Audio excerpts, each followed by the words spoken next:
Well, good morning. It's good to be with you on this Wednesday morning. It's always great to be together with you in God's Word every time we can study it. Today we're going to be reading from Luke chapter 12, verses 22 to 34.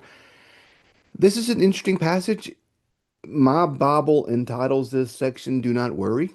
And we're going to see Jesus unpack for the Christian some of the ethics he talked about yesterday when he talked about being rich towards God, what that means. Yesterday we talked of the parable of the rich fool, and today we're going to see what abundance looks like for the Christian and what this life should look like for us. So let's read from Luke 12, starting in verse 22.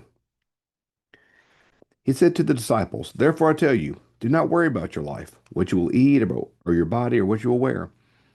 For life is more than food, and the body more than clothing. Consider the ravens. They neither sow nor reap. They have neither storehouse nor barn, yet God feeds them. Of how much more value are you than the birds? And can any of you, by worrying, add a single hour to the span of your life? If then you who are not able to do so small a thing as that, why do you worry about the rest? Consider the lilies, how they grow. They neither toil nor spin. Yet I tell you, even Solomon in all of his glory was not clothed as like one of these. But if God so clothes the grass of the field, which is alive today and tomorrow is thrown into the oven, how much more will he clothe you, you of little faith? And do not keep striving for what you are to eat and what you are to drink. Do not keep worrying. For if the nations of the world, that's for it is the nations of the world that strive after these things. Your Father knows that you need them. Indeed, strive for his kingdom, and these things will be given to you as well. Do not be afraid, little flock, for it is your Father's good pleasure to give you the kingdom. Sell your possessions and give alms. Make purchases for yourselves that do not wear out, an unfailing treasure in heaven, where no thief comes near and no moth destroys. For where your treasure is, there your heart will be also. I love you can see Jesus. I don't know. I just when I read this, I see him taking a turn there. Because he says, "Listen, the Father knows you." I love what it says here. He says, the Father knows you need these things. Don't worry about what you're going to eat, what you're going to drink, what you're going to wear. Life is more than these things. God feeds these. How much more are you than the values? Don't worry about these things. The Father knows. The Father knows you have need of these things. So strive. Verse 30. The Father knows that you need them. Strive for His kingdom. So He's saying the Father knows. We got to eat, we got to drink, we got to have what we need to live.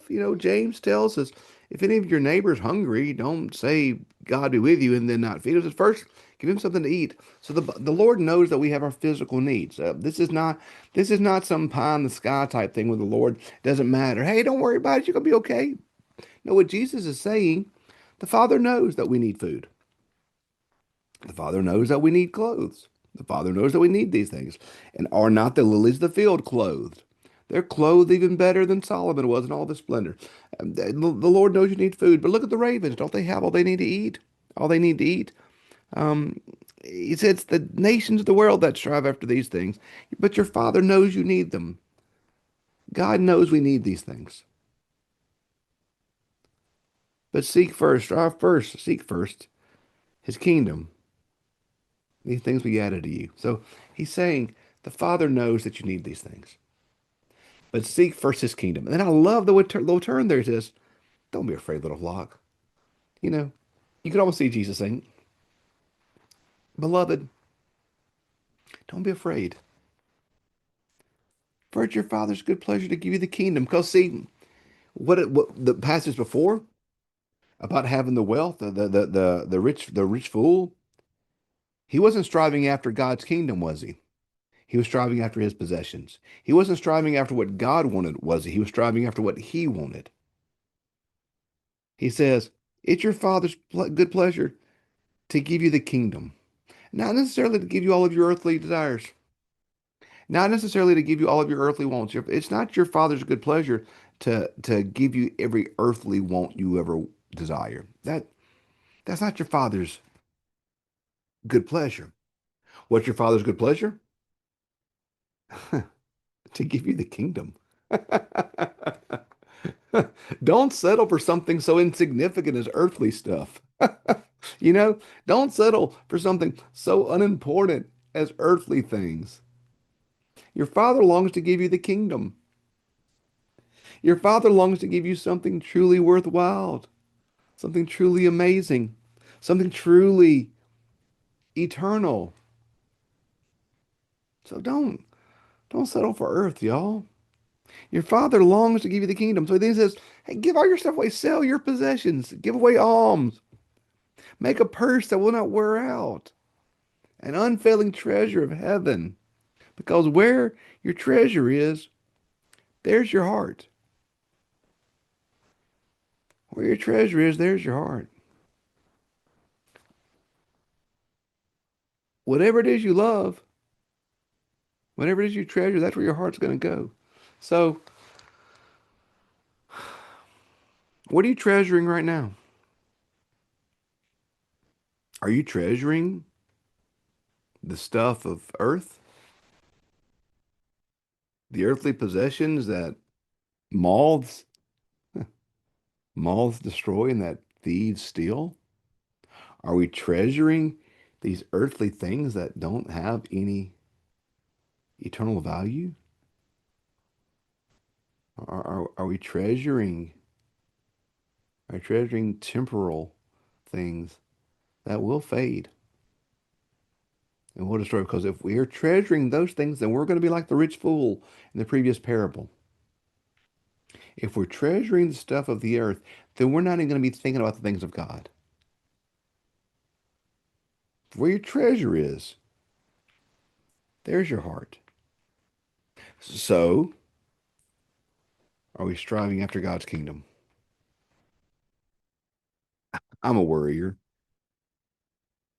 Those of you who know me know that I'm a worrier. It's what I do. It's my spiritual gift. I always think of the story when I was in Petal. Someone broke into the church and stole the safe. They basically took the safe out of the church. They just stole it.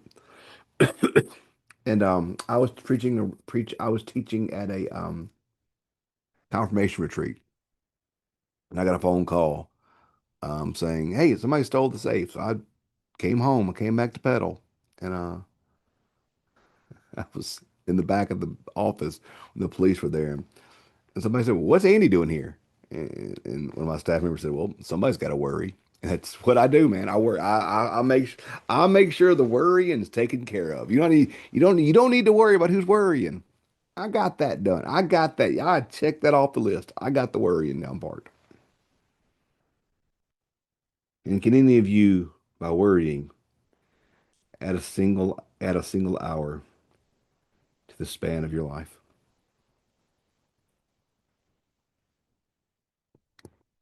What good's it going to do me to worry? What is it going to accomplish to worry? And as somebody who lives in worry, I need to be reminded of that because I do worry. I do fret. I do get anxious about these things. And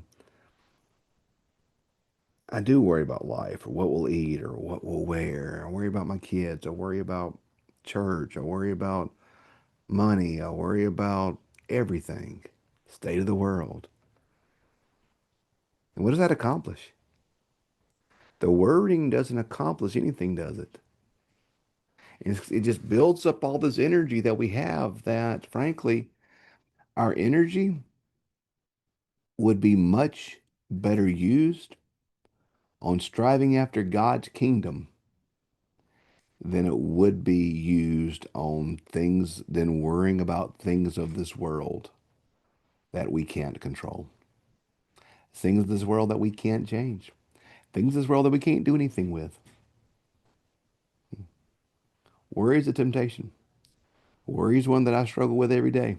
Worry is something that I tend to give way too much energy to. And it's not going to add a single hour to my life, is it? Nope. So it's a much better use of my time and my energy than instead of worrying to seek first God's kingdom. And I'll show me where my treasure is.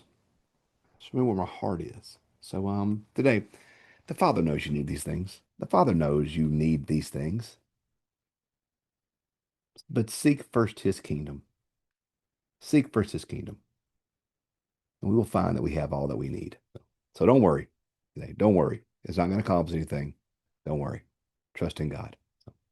And I'm saying that to myself because I struggle with it so much. So, hey, thanks for being with us today. I will pick up tomorrow with verse 35. Have a great day.